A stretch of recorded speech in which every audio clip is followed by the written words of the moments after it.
नागपूर शहरात चोरट्यांनी पुन्हा एकदा पोलिसांसमोर मोठे आव्हान उभे केले आहे। गणेशपेठ पोलीस ठाण्यापासून अवघ्या 4 मिनिटांच्या अंतरावर असलेल्या कॉटन मार्केट चौकात एकाच रात्री 3 ते 4 दुकानांमध्ये चोरी झाल्याची धक्कादायक घटना उघडकीस आली आहे।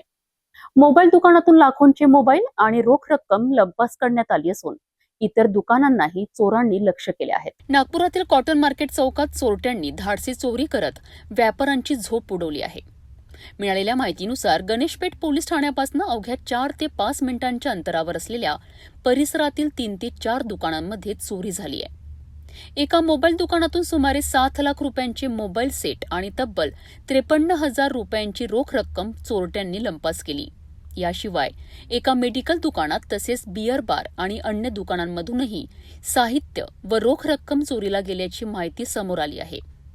एकूण किती रुपयांचा माल चोरीला गेला याचा अचूक आकडा अद्याप स्पष्ट झालेला नसून पोलीस सर्व दुकानांचे पंचनामे आणि नुकसानीचा तपशील गोळा करीत आहेत। घटनेची माहिती मिळताच गणेशपेठ पोलीस घटनास्थळी दाखल झाले असून सीसीटीव्ही फुटेजच्या आधारे आरोपींचा शोध सुरू आहे। शॉप कॉटन मार्केट चौक पे मोबाइल वाला के नाम से आईफोन्स और सैमसंग की चोरी हुई है। हमारे यहाँ मोबाइल्स की करीबन रात 1:30 बजे चोरी हुई है, जिसमें 7 से 8 लाख रुपए के मोबाइल्स चोरी हुई है और 52,000 कैश गया हुआ। पेट पुलिस स्टेशन की गणेशपेठ पुलिस स्टेशन यहाँ रिपोर्ट दिया हुआ है। डिमांड यही है कि सर जल्द से जल्द हमारे मोबाइल जो चोरी हुए वो मिल जाए। यही है पुलिस वालों से अपेक्षा की है हमने कि जल्द से जल्द कार्रवाई करके हमारा लॉस जो है वो कवर करके दे।